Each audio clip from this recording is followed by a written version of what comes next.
Today we're going to talk about poverty in developed nations. When I was in New Mexico, I was taken by our hosts into a rural region of the Navajo Reservation. In this region, we met a family who lived without electricity or running water. This led me to ask, why do people live in poverty in a country known for prosperity? After thinking about this, I came up with two possible reasons. Either they do not have access to aid, or aid is being denied to them. When considering this question, it is important to look to the past and the way politics have affected aid. For the majority of history, their lack of political power has made the poor a prime group for abuse while retaining just enough aid to prevent revolt. In the Middle Ages, serfs were tied to their lord's land where they were forced to farm.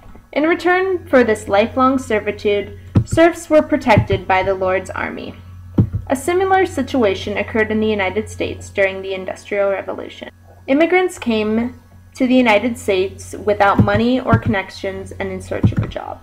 Not being natives automatically situated these people at the very bottom of the social order and put them at the mercy of the government's aid policies, which were basically non-existent. These people were sometimes taken in by party bosses like Boss Tweed. A party boss would exchange aid and jobs for the votes of these immigrants. The immigrants were often called the uneducated masses.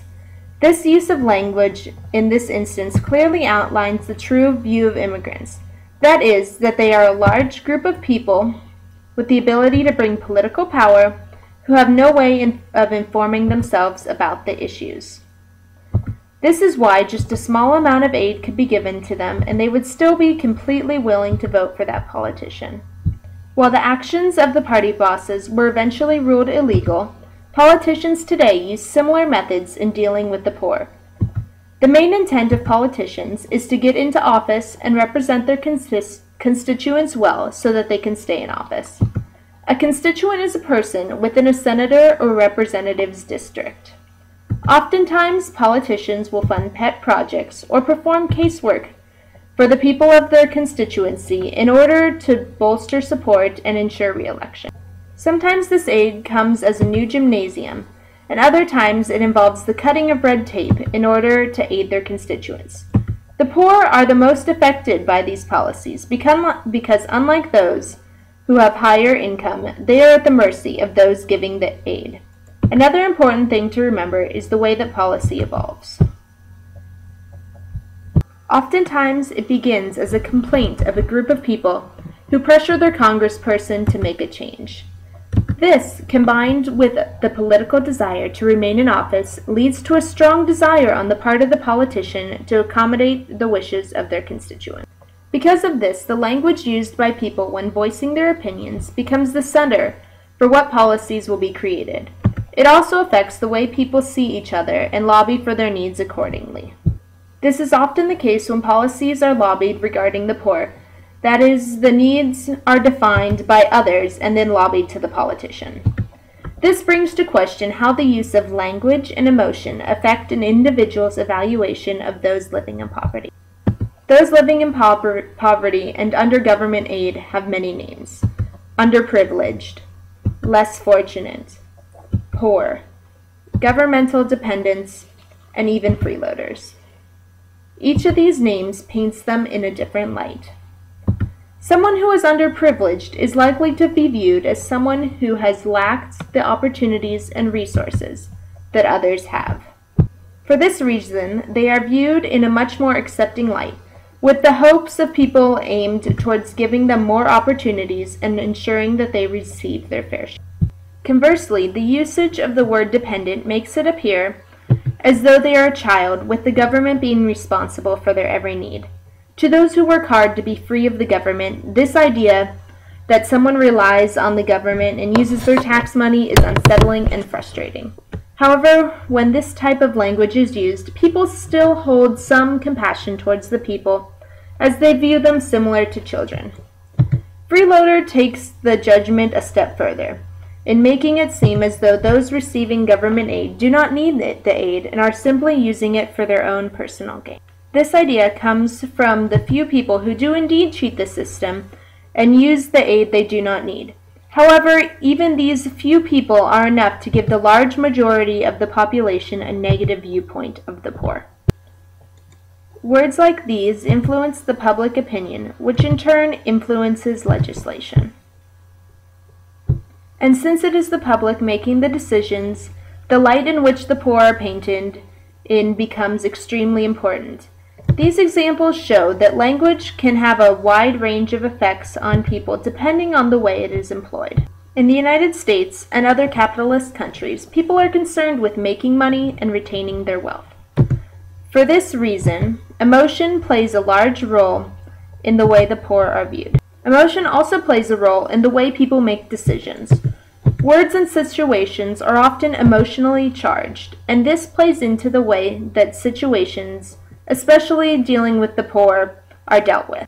Going back to the Industrial Revolution, we can see the way emotion affects people's views of the poor. The immigrants and poor were looked down upon by those already living in the country, even some who were past immigrants.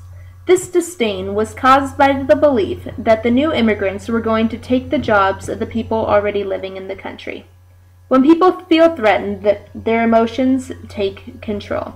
And even though reason would tell them that the new immigrants came to work at any job possible, and thus usually would take the unskilled jobs, there was still an emotional connection and a subsequent negative feeling towards the poor.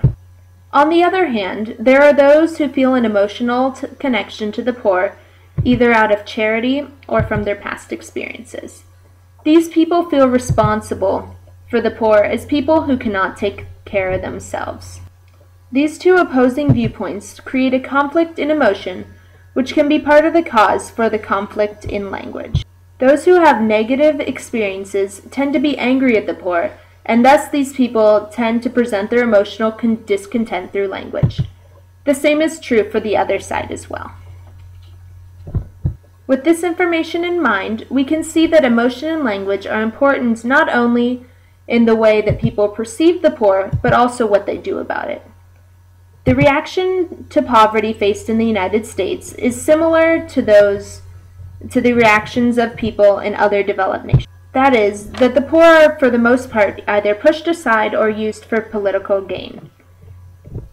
This phenomena is also rampant in developing nations. However, in these nations, the majority of the citizens live in poverty, so there is less of a distinguishing line. In addition to this, in the developing nations, the poor hold very little political power, so they tend to be completely ignored by the government. In both situations, language and emotion still play a critical role in the perception of the poor. The difference is, though, however, the way the situation is handled, and this is where we can see change in the future. In conclusion, the way we use language shapes the way we view people and their situations. Our emotions guide our usage of language and our reactions to certain situations. Together, these two make up the majority of what policy is made. With this knowledge comes the ability to better understand the biases of others and create a better life for those living in poverty by allowing policies to change the way they gain aid, whether it be getting aid to them or offering aid or allowing them to access aid. Because underneath every name is a person, and no matter what situation the person is in, and no matter what language is used to describe that person, they deserve our understanding so we can remedy the access of aid and the lack of aid in general, which is forcing them to stay in their impoverished state. This is why it is essential to consider the way we use emotion and language in the way we view poverty in developed nations.